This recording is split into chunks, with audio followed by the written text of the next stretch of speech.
Oh, yes. The Toyota Celica. Filippo, this must be you. Yep. You know it is. So we've known for a while that Toyota was thinking about creating a new version of the Celica, their famed sporty-ish vehicle. That's how I'm going to define it. Dude, it was famed. Sporty-ish. We learned last week that they've shown it to dealers.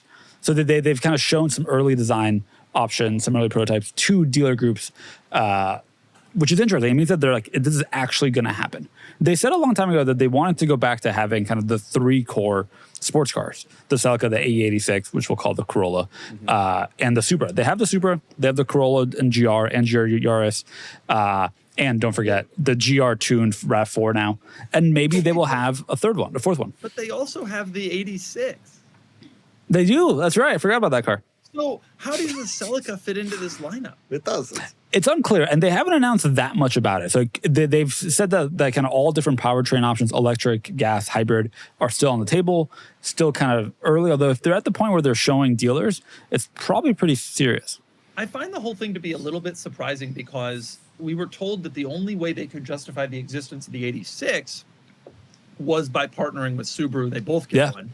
Same deal with the Supra. It only exists because there's a Z4 version of it, and they build it in Graz. And so it's interesting that they would even think about the concept of another sports car following up to the two they already have, which they already kind of implied they can't financially justify on their own. And sports cars in general, selling great right now. And that's the other thing. Yeah, it's not even really a great sports car climate. So that's surprising.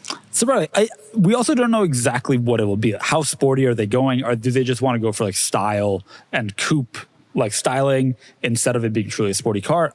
We don't know. I will say BRZ sales up 44% last month. Mm-hmm. BRZ is such a compelling car, which honestly is another reason why I don't understand. Well, I happen to know this. He's misleading you. 44%. Take a wild stab at what numerical number. How many units did they actually shift that they're up 44%? Take a wild guess. 612. 612? 384. Well, what do you expect? I mean, that is what I'd expect. But I take your point. Like, why? We don't know. But cool, they're doing it. I guess it is. Hey, Filippo, do you remember the Celica Action Package? No. Kenan, pull up the Celica Action Package. Filippo, I'm about to blow your mind. I don't think we've sold one. So you have to type in Celica Action Package. This was on the very last Celica. They gave it this ridiculous I do remember this. Yeah. They gave it this ridiculous body kit. It was just absurd.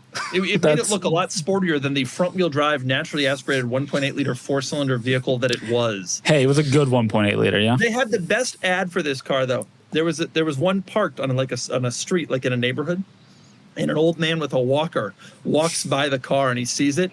And you remember this ad? Mm-hmm. And he yells, "Slow down!" at the car, even though it's just parked, because they were implying that it looks so sporty. Great ad. It's a great ad. All right, give us our next news story. All right, guys, real talk. Brunt Workwear is back as a sponsor. And while I've not always been a boots guy, I have to say that these boots blew me away. I got the Marin boots, and the second I put them on, I was like, wait. Am I even wearing boots? How are they this comfortable? Most work boots feel like concrete blocks for the first week, but not these. No break-in needed, just straight up comfort and durability. They're made for more than just walking. Instead of wearing them around for the uncomfortable break-in period, I was walking around my house wearing them like sneakers, just good-looking, real boots with actual comfort.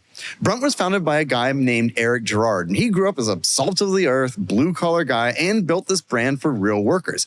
That's why these boots are named after guys he grew up with. It's personal, and it shows.